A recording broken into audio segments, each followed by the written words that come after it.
they get blood from somebody with AIDS, and then they shoot you with it. Oh, so well, that seems bad. That's a slow death. Cops is out of control, man.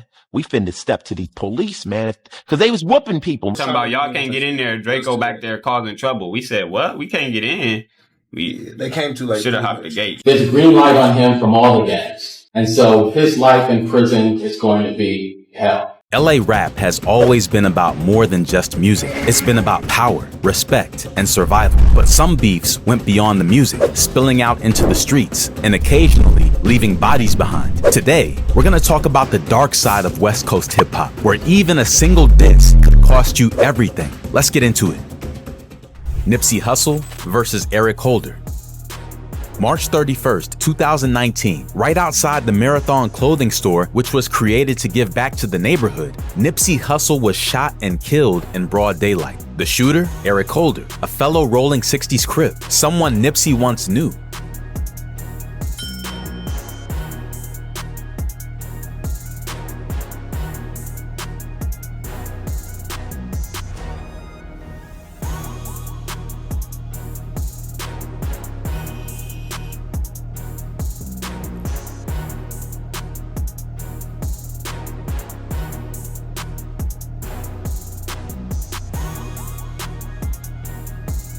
Their beef wasn't on the news, but the streets felt it. People say Nipsey called Holder a snitch during a short talk, and that set everything off. Minutes later, Holder came back with a gun. The judge on the case didn't hold back. There's a green light on him from all the gangs. All the people that love Nipsey Hussle. And so his life in prison is going to be hell for as long as it lasts. Nipsey's death shook Los Angeles and the hip-hop world. He wasn't just a rapper, he was a leader, a symbol of growth and change. When Holder was sentenced in 2023 to 60 years to life, it felt like justice to some. But for the city and for the culture, the pain still remains. No prison sentence can bring Nipsey back. R.I.P. King. A$AP Rocky versus A$AP Relli. It started with brotherhood, but by 2021, it ended with gunfire. Outside a Hollywood studio, A$AP Rocky allegedly pulled a gun on his longtime friend Relli and fired. Why? Well, there's betrayal and deep drama, all hidden beneath designer clothes and fame.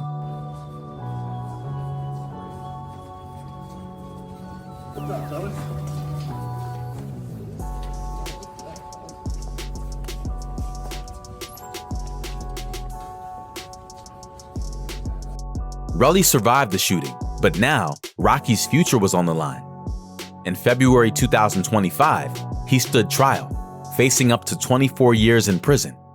This courtroom turned into a battlefield, with both lawyers going head-to-head, each fighting fiercely for their side to be heard and understood. Lower your voice and don't yell at me. I told you before, I'll listen to what you say, speak in a normal tone of voice. You, in your rebuttal argument, you can say it wasn't extortion. You can address it. They accept the fact that you committed perjury. I'm not saying they support it, but they accept that witness committed perjury. They have to have. Let me finish. There's no other way for them to move forward unless they say that wasn't perjury. So he literally asked for a stipulation in front of a jury that he knew was not true or didn't know if it was true. And that's unethical.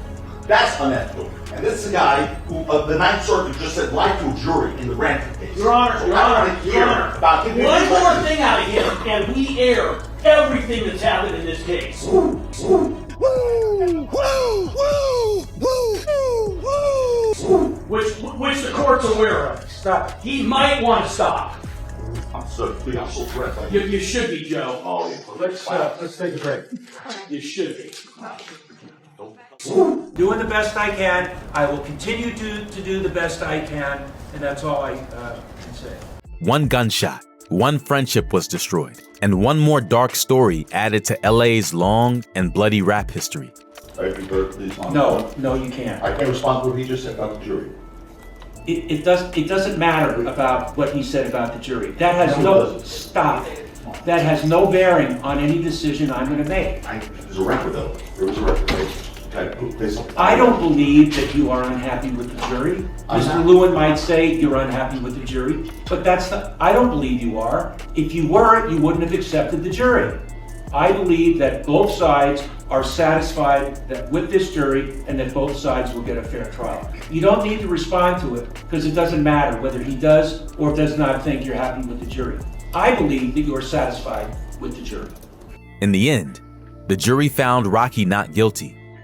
He hugged his wife Rihanna, who wrapped him up with relief and love, which was written all over her face. We, the jury, the above entitled action, find the defendant, Rakeem Mayers, not guilty of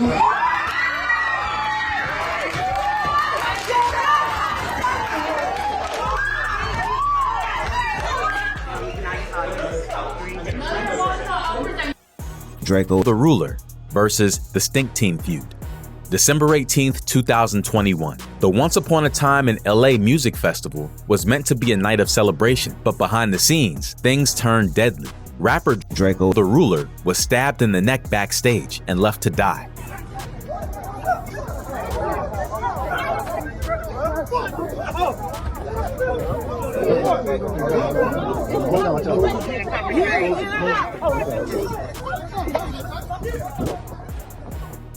Draco had enemies. Some were from the streets, others maybe from his own team. No one has been officially charged, but rumors point to problems inside the Stink Team, or jealous people from the outside who saw their chance. December, 18, 2021, that's when, Draco was murdered, at the Once Upon a Time LA Festival. How did y'all find out? We was all at the hospital when we found out. We thought he was gonna make it. Shit, back to you feel me, what we was talking about earlier, kinda, like addresses and you feel me, niggas would try to like hog it for theyself, I guess, didn't want us around or whatever the case may be, so. Telling them to pull it to the show type shit. Yeah, okay.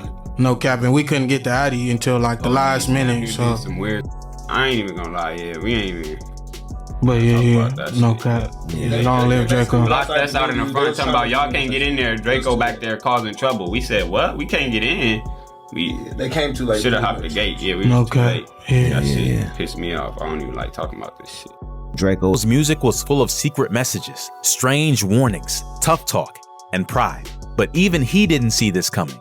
His murder is still unsolved. And the streets, they've gone quiet. No one's talking. The silence says everything. DJ Quick versus MC8. Back in the 90s, Compton wasn't just a city, it was a war zone. And two rappers, DJ Quick and MC8, were right in the middle of it. It started when MC8 dropped a track called Death Wish. In one verse, he said something that people thought was aimed straight at DJ Quick. Fighting me quick with me, you get the duck sick quick. Quick didn't stay quiet. He fired back with hard lyrics of his own. Hey, wanna be ripping, but now it's time to do some set tripping. So listen close, cause I don't want y'all to miss that I'm about to break it down for this. Check it. Acacia, poplar, maple, spruce, cedar, elm, west side trees spread all the fleas. That's from the 3 and 400 block P-Funk riders. So watch your ass at that center divide. Now, Aaron Tyler, tell me why you seem so tame when I caught you at the airport shaking like a crap game. You looked up and you see my coming, and you look like your ass was about to start running. But all I wanted to do was kick a little conversation and see if we can fix this little situation. But what I you up was what you wondered. Yeah, that's probably why you changed your little pager number.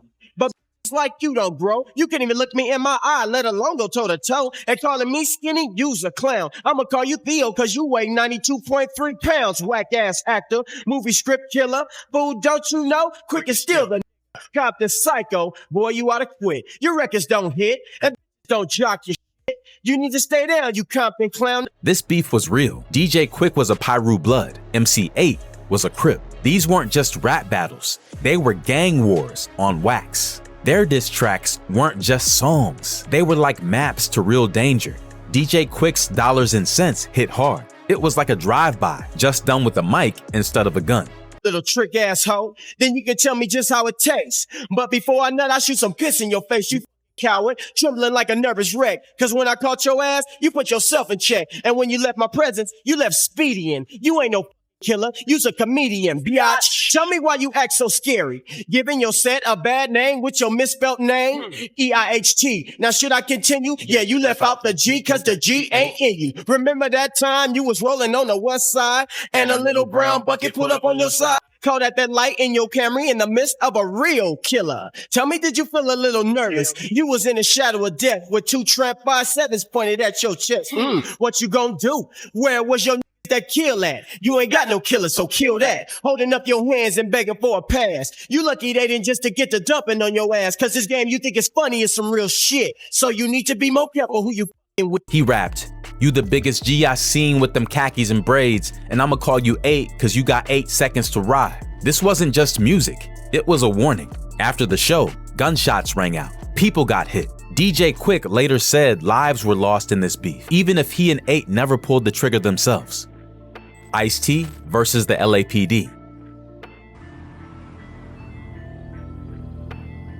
Police brutality was something America's black communities had complained of for years.